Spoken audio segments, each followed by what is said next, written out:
इय्याक नअबुदु व इय्याक नस्तईन। उस्मान डार, आपको फिर से मैं मुबारक देता हूँ। ये जो इनिशिएटिव आपने लिया कामयाब जवान का, बेसिकली आप स्मॉल और मीडियम इंडस्ट्री की बात कर रहे हैं। जो स्मॉल और मीडियम इंडस्ट्री है वो एक आइडिया से खुद चलती है। किसी को आइडिया आता है कि मैं टूरिज़्म में कुछ करना चाहता हूँ, मैं छोटा सा होटल बनाना चाहता हूँ, मैं कुछ छोटी सी दुकान लगाना चाहता हूँ, उधर से आइडिया शुरू होता है और फिर वही देखते देखते उस दुकान से वो फिर बड़ा होटल बनता है, फिर रिजॉर्ट बनती है। इस तरह दुनिया प्रोग्रेस करती है। तो आइडिया सबसे पहले आता है, लेकिन प्रॉब्लम ये होता है नौजवानों के लिए कि आइडिया तो आ जाता है लेकिन पैसे नहीं होते। और ये बिल्कुल ठीक कहा उस्मान डार ने। यहाँ बदकिस्मती से जो गवर्नमेंट की मदद करनी चाहिए थी स्मॉल और मीडियम इंडस्ट्री को, जो छोटी इंडस्ट्री है, वो बदकिस्मती से कभी किसी ने तवज्जो ही नहीं दी, जिसकी वजह से वो मुल्क जिसका दुनिया में दूसरे नंबर पे सबसे नौजवान आबादी है, सेकंड यंगेस्ट पॉपुलेशन, और वो मुल्क इस इतनी बड़ी रिसोर्स को सही तरह अभी तक इस्तेमाल नहीं कर सका। तो ये अभी जो शुरुआत है हमारी कामयाब जवान की, अभी ये शुरुआत है, क्योंकि बैंक्स का भी अभी तक मसला था। बैंक्स को भी आदत नहीं थी नौजवानों को पैसे देने की, रिस्क आती है, तो वो उसकी वजह से एक पूरा एक इकोसिस्टम ही नहीं था। एक मुल्क में रवायत ही चली गई थी कि नौजवानों की मदद करने की। अमेरिका के अंदर एक सिलिकॉन वैली है, वो सिलिकॉन वैली ने अमेरिका को कहाँ से कहाँ ले गई, आईटी इंडस्ट्री को कहाँ से कहाँ ले गई, और वहाँ 20, 25, 26 साल के नौजवान थे जो आइडिया लेके आते थे। उस आइडिया के लिए पैसा इकट्ठा हो जाता था। एक माशरे के अंदर आइडियाज़ को बैक करने के लिए एक पूरा सिस्टम था, और वो देखते देखते नौजवान दुनिया के सबसे अमीर तरीन आदमी भी बन गए। अमेरिका का भी वेल्थ क्रिएशन, वहाँ की दौलत भी बढ़ा दी, और सारी दुनिया के अंदर कितने लाख नौजवानों को नौकरियां भी अब देते हैं। तो हमने ये अब शुरुआत है, लेकिन मुझे जो मैंने देखा है अपने नौजवानों को, क्योंकि मुझे पाकिस्तान से बाहर अपने पाकिस्तानियों को देखने का बहुत मौका मिला। पहले क्रिकेट के ज़रिए मैं सारी दुनिया में जब जाता था तो हम पाकिस्तानी मिलते थे मैच देखने, तो उनसे राब्ते होते थे तब। उसके बाद अभी भी मेरा उनसे राब्ता रहा। तो वहाँ आपको इतनी खुशी होगी देख के कि यंग पाकिस्तानी हैं, क्योंकि एक सिस्टम उनकी मदद करता है कि वो एक आइडिया लेके आए और सिस्टम उसको बैक करता है। वो कहाँ से कहाँ पहुँच गए, और हम अभी तक वो अपना जो हमारे मुल्क का पोटेंशियल है उसको पूरा नहीं कर सके। तो जो मैं देख रहा हूँ पख्तूनख्वा में सबसे तेज़ी से थोड़े वक्त के अंदर जो मैं देख रहा हूँ कि पख्तूनख्वा में जो बिज़नेस सबसे तेज़ी से बढ़ेगी वो है टूरिज़म।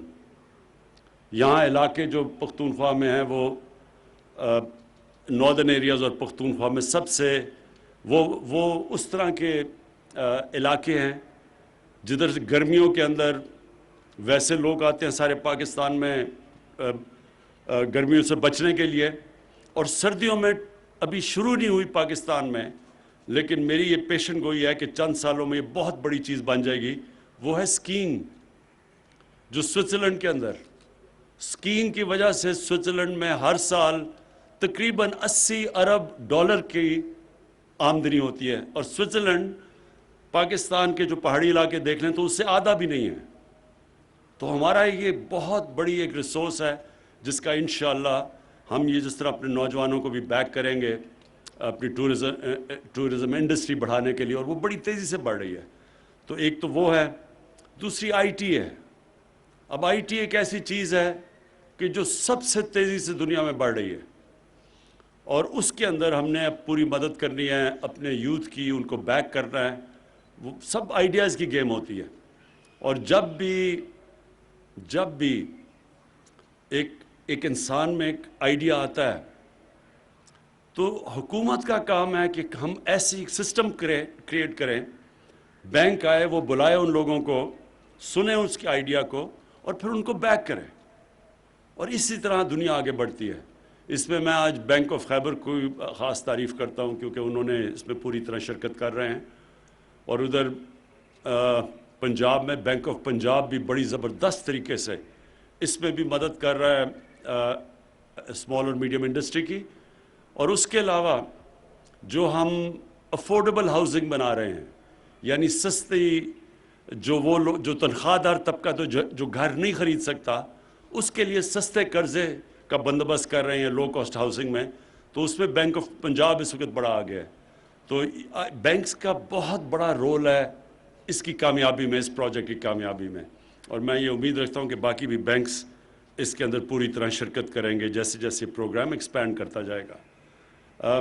میں بالکل ٹھیک آپ نے بات کی عثمان کہ اگلی ہم جائیں گے ساؤتھ وزیرستان، وہ علاقے پیچھے رہ گئے ہیں، وہاں بہت بڑا نوجوان آبادی ہے جو بے روزگار ہے اس وقت، تو ادھر بھی جا کے ان لوگوں کو بھی ہم انشاءاللہ اس طرح کے قرضے دیں گے، جس طرح کا بھی آئیڈیا آیا اس کو بیک کرنے میں قرضے دیں گے۔ مجھے ایک خوشی ہوئی کہ لائف سٹاک کے اندر بھی لوگ آ رہے ہیں، یہ بہت بڑی ایک فیلڈ ہے لائف سٹاک۔ ہم دنیا میں یعنی ہمارے پاس گائے بہن سے لائف سٹاک تو دنیا میں میرے خیال میں پاکستان 9 یا 10 نمبر پہ ہے، لیکن جو ہماری اگر گائے 2 لیٹر دودھ دیتی ہے، میں مثال دے رہا ہوں، تو وہی یورپ کے اندر اور ملکوں میں، نیوزی لینڈ میں وہ گائے 6 گنا زیادہ دودھ دیتی ہے وہاں، اور یہ چائنا کے اندر 3 گنا زیادہ، 4 گنا زیادہ دودھ دیتی ہے۔ تو صرف ہم نے اگر یہ جب نوجوان آئیں گے اور اس کو سائنٹیفکلی لائف سٹاک کو چلائیں گے، تو آپ کو اندازہ سوچے جتنے ہماری اس ملک میں جگہ ہے، ہم لائف سٹاک کو کہاں سے کہاں لے جا سکتے ہیں۔ اگر ہم 2 گنا بھی کر لیں اپنی پروڈکشن دودھ کی، تو سوچیں کہ ہم کتنے ہی اپنی آبادی کا فائدہ کروا سکتے ہیں۔ اس لیے مجھے خوشی ہوئی کہ کم از کم 2 لوگوں کو میں نے دیکھا جنہوں نے لائف سٹاک کی فیلڈ کے اندر انہوں نے قرضے لیے ہیں، تو میں ان کو بھی مبارک دیتا ہوں، اور انشاءاللہ اگلا ہم ساؤتھ وزیرستان میں جا کے اگلا پروگرام کریں گے۔ شکریہ۔